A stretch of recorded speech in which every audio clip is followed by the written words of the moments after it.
Entre otras cosas. Pero señores, miren, vamos primero con este tema. El tema que tiene que ver con lo que está ocurriendo en el mundo, con la crisis económica, cómo ya esa crisis económica va encontrando algunos reflejos en el mundo. Y voy a empezar por este tema. En el mundo debemos tener más de 5.000 naciones. Más de 5.000 naciones debemos tener en el mundo. Pero países no deben llegar a 200 países, a pesar de que hay más de 5.000 naciones, que a veces nosotros nos referimos al Estado, al país y a la nación como sinónimos. Y realmente hay diferencia entre lo que es un Estado, hay diferencia entre lo que es una nación y diferencia entre lo que es un país. La nación es el espacio cultural, identitario, etcétera, que forma una comunidad determinada. Incluso hay nación sin que necesariamente exista un Estado y hasta antes de un Estado. Por ejemplo, en el caso nuestro, el pueblo dominicano no apareció de la nada en el 1844. Ahí no fue que apareció una nación dominicana. No, esa nación dominicana tiene siglos de formación.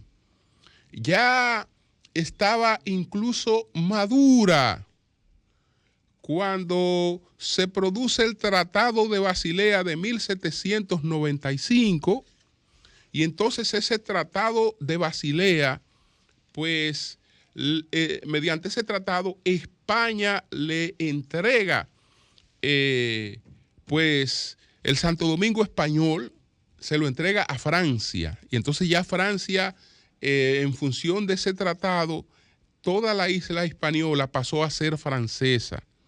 Cuando eso ocurrió, había ya una nación dominicana. Naturalmente, esa nación dominicana todavía no se sabía dominicana. Se creía española. ¿Por qué? Porque en el momento en el que eso ocurrió, nosotros teníamos más de 300 años ya como españoles. 303 años teníamos como españoles, exactamente cuando se produce el Tratado de Basilea. Entonces, fíjense todo lo que se da en 300 años, en tres siglos constantes. Entonces, cuando pasamos a ser franceses, esa población española, pero ya dominicana, porque no era propiamente española, era del llamado español criollo, o lo que desde España se denominaba el criado allá, que eso es lo que quiere decir criollo. Era ya ese español criollo, pues se sintió tan desorientado que una buena parte abandonó el país. Una buena parte abandonó el país y otros murieron de angustia, como una mujer que cuando se enteró de esa noticia gritó patria mía, etcétera, y le dio un infarto. Entonces, hay 200 países en el mundo, aunque hay más de 5.000 naciones. Uno de esos países que hay en el mundo está, al igual que la República Dominicana, es un país insular. Es un país insular. Me refiero a Sri Lanka, que es un país insular, Sri Lanka. Como el nombre nos resulta raro, cualquiera puede pensar que es un paisito.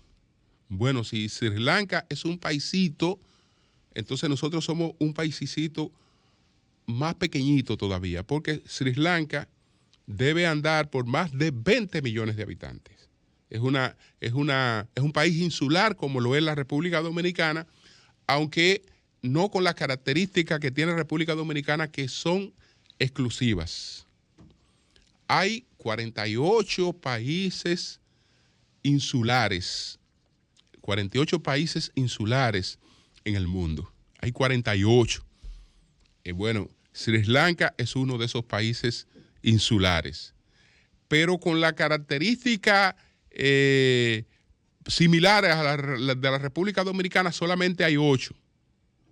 Y dentro de los 8 solamente hay un caso en el que hay 2 estados distintos que tienen asiento en ese país, que tienen su asiento territorial.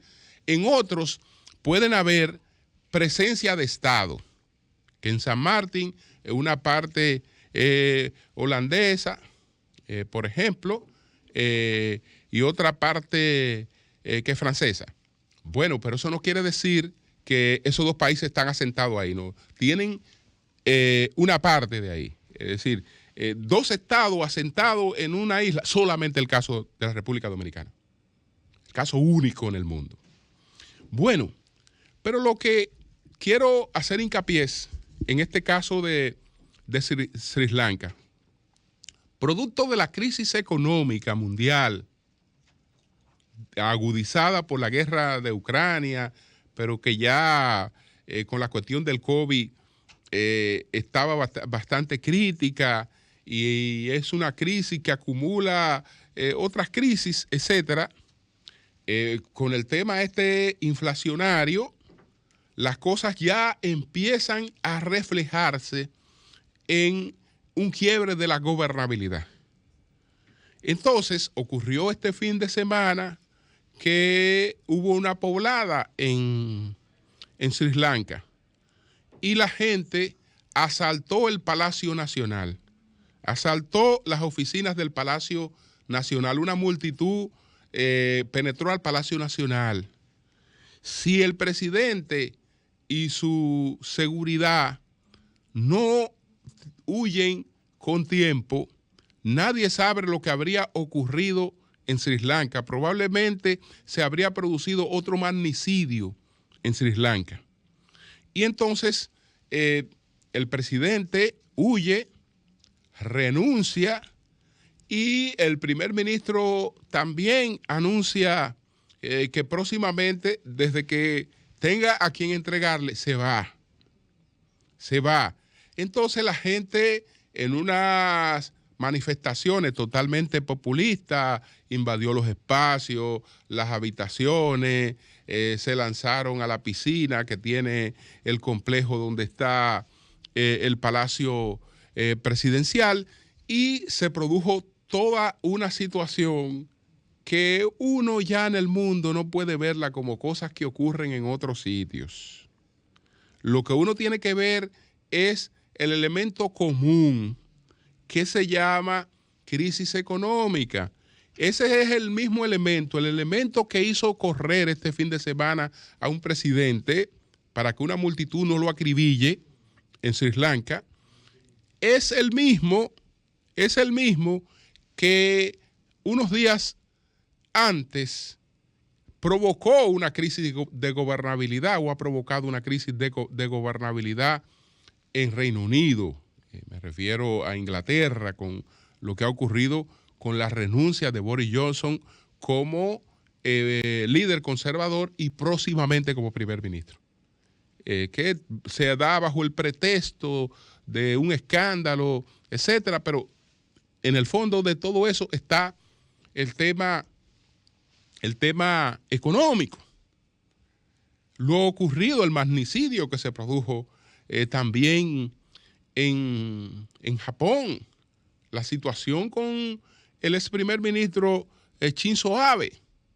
Eso es un acontecimiento sumamente extraño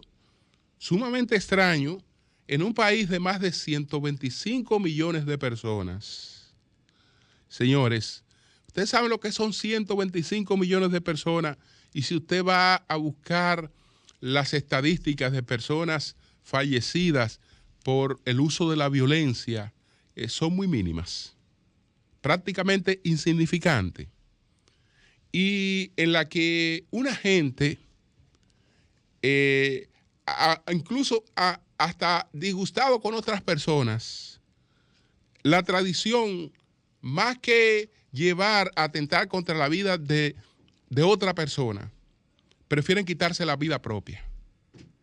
Entonces, en un mundo como ese, donde es sumamente extraño que se pueda producir un hecho de violencia como este, que le quitó la vida a un líder que ya estaba también en morde de despedida. Estaba participando en su última jornada electoral, porque él se había separado del poder con una colitis ulcerativa crónica.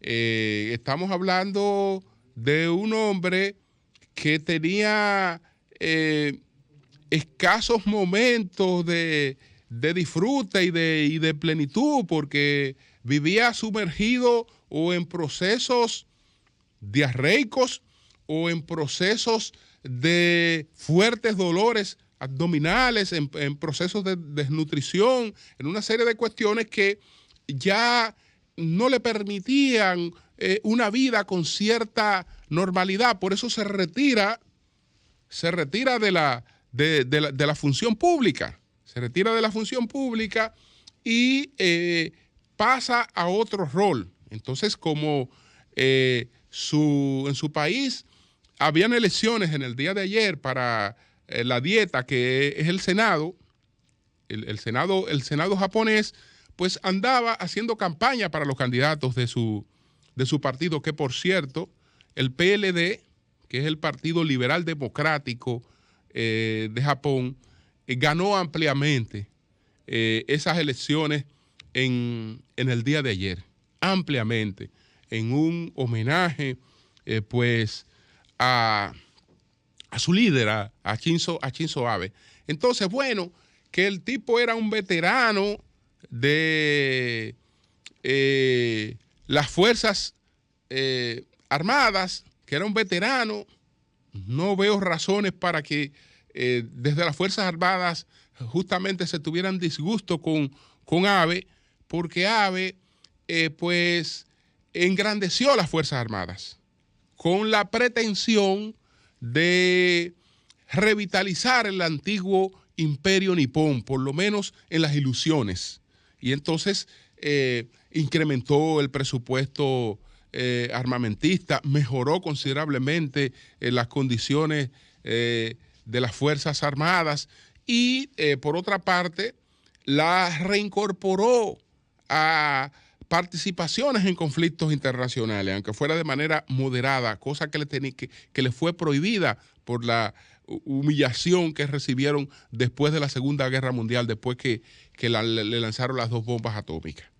Entonces, esos acontecimientos son acontecimientos que nos están hablando de situaciones críticas, muy críticas en el mundo, realmente de la que hay que estar pendiente. Un poco más hacia la región, entonces ya vamos observando qué ha pasado con los experimentos. Un señor que se llama Pedro Castillo, que una ola de populismo lo empuja, no tenía ni siquiera partido político, un partido que se llama País Libre lo invita a ser su candidato. Este hombre gana ampliamente unas elecciones menos de un año después, porque el tema es que la gente está hastiada de la corrupción, pero menos de un año después, la primera dama de Perú tiene 18 fiscales detrás, 18 fiscales estudiando unos expedientes de corrupción que involucran a la primera dama, que involucran a varios sobrinos del presidente y al propio presidente. Es decir, el hombre tiene un descontento por la situación económica, por la crisis económica, un grave descontento. Pero moralmente queda imposibilitado de hacer las cosas que tiene que hacer para superar la crisis porque está enfrentando serios cuestionamientos de corrupción. Entonces, es un panorama realmente un poquito complejo que hay que irle prestando atención en cada una de sus particularidades, porque aunque se ven aisladas, no lo son tanto.